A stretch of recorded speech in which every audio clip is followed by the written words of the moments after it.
Reka gusuza cyane mukunzi wa JTKTY TV nkubwira ngo komeza ugire ibihe byiza udukurikira uri muri East Africa, bari muri Afrika y'Amajyaruguru, y'Iburengerazuba, y'Amajyepfo. Reka mbabwire ngo mukomeze kugubwa neza, bari muri Leta Zunze Ubumwe za Amerika, abadukurikira mu Burayi, hari n'abadukurikira muri Aziya, ngenda mbibona. Reka mbabwire ngo mukomeze kugira ibihe byiza. Ubu ngubu rero tugiye kwiga isomo rya mbere kuri Royal Q. Ese Royal Q ikora ite, ikoreshwa ite, ibyayo bimeze bite? Ariko mbere yuko dutangira, reka mbanze mvuge kuri aka kantu. Ni ukuvuga ngo abenshi iyo muri gukora registration mukunda guhura na verification imeze utya, ariko bamwe ugasanga babuze uko babikora. Ni ukuvuga ngo iyo ubonye ahantu bakubwiye ngo kora verification imeze utya, ni ukuvuga ngo ufata aka kantu ukagaterekamo neza muri aka kantu. Ni ukuvuga ngo ukoresha aka ka aro gatambika. Okay, ni ukuvuga ngo nugafata ugaslidinga wifashishije aka ka aro, uratambika utya kugeza nyine ugaterejemo neza, nikageramo fresh urarekura. Aho hantu uraba uhapasinze, aho ngaho uraba ubikemuye. Ukimara rero gukora registration kuri Royal Q, usoje neza ubona aha hantu hari ibibazo bitatu: icya mbere, icya kabiri ndetse n'icya gatatu. Ni ukuvuga ngo aha hari ikibazo cya mbere, ukanda kuri aka kantu, haba hari ibibazo byinshi, ugahitamo ikibazo ushaka ndetse na hano ugashyiramo igisubizo ushaka. Aha kabiri naho ubikora utyo, ugahitamo ikibazo ushaka, hano ugashyira igisubizo ushaka. N'aha gatatu ni uko nguko bigenda. Ibi bibazo rero n'ibisubizo bigufasha gukora backup cyagiye wibagiwe password. Ibingibi rero nabyo ukaba ukwiye kubyandika ahantu, cyangwa se niba ufata mu mutwe nanone bikaba bitari ngombwa. Isomo rya mbere rero kuri Royal Q tugiye kubanza turebere hamwe ese Royal Q ikora ite. Hano kuri home ni ibiki biba bihari. Nk'uko ubibona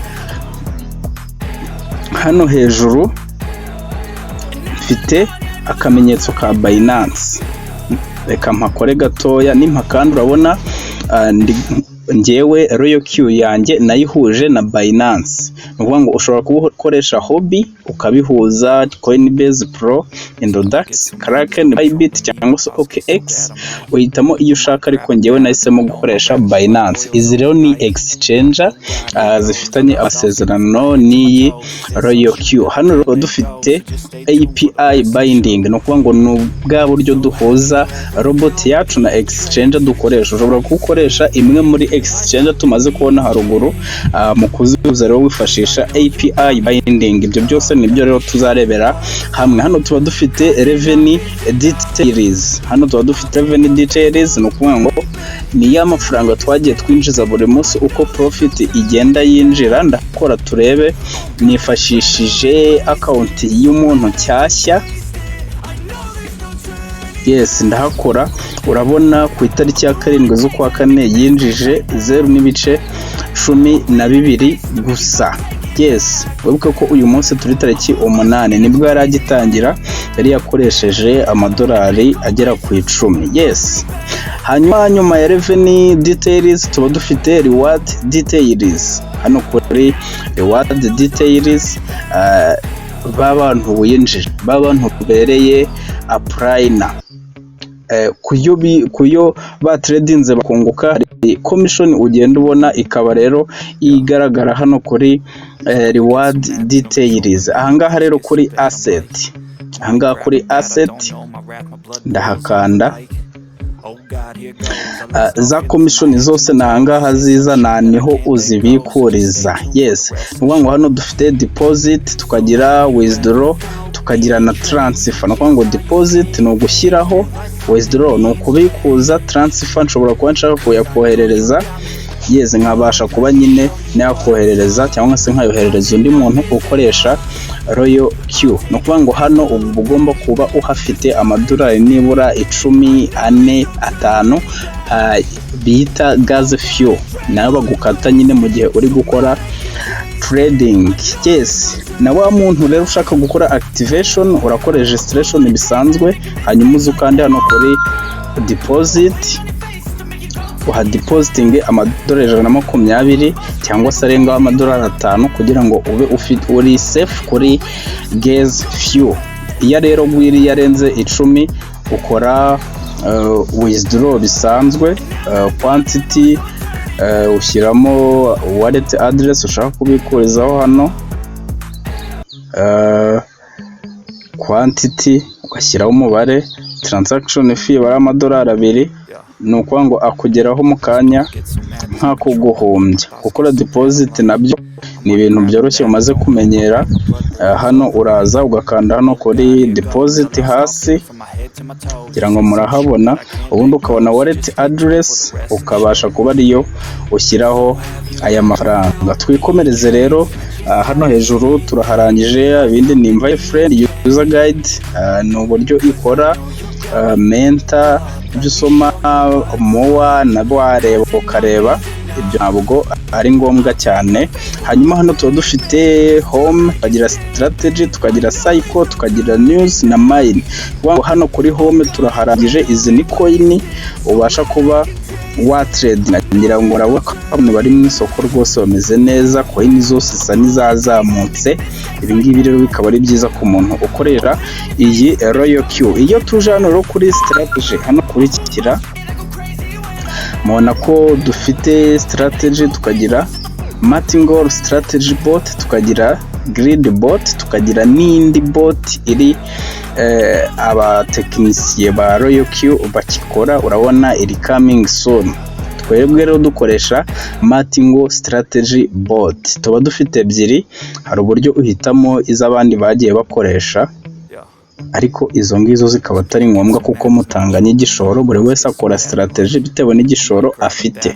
Turakanda rero kuri iyo hasi handitseho ngo feel free to create your own strategy, nakanda next. Ubwo rero uba wamaze kureba coin ugiye gukoresha, dusuppose ko ari iyi acro,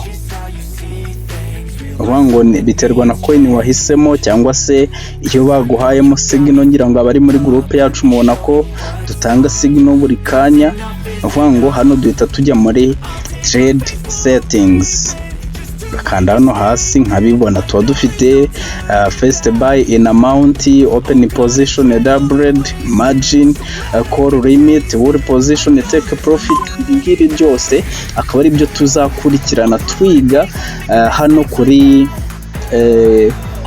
YouTube channel yacu. Tuziga Royal Q, tuyive imuzi, tumenye ngo ibi ni ibiki, birava he birajya he, ese umuntu abisetinga gute bitewe n'igishoro afite, izi za margin call ni ibiki, za innings call back, ibi byose ni ibiki.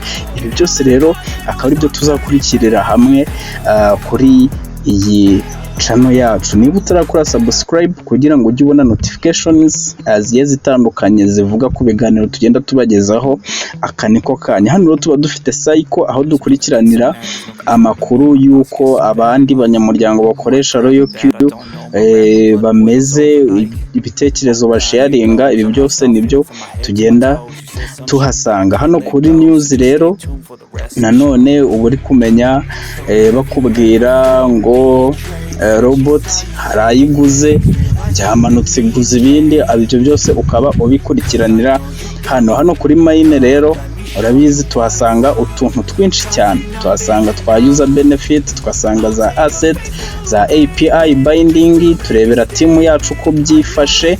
Hanyuma mbere yuko nsoza isomo ryacu ry'uyu munsi ryavugaga ku bijyanye n'ibyo tuziga mu gihe kiri imbere, reka mara abantu impungenge bavuga ngo ese iyi Royal Q umuntu ashobora kuyizera ate? Ni ukuvuga ngo aya madolari 120 wishyura, Royal Q ifata 40-80 ikayahereza aba appliers.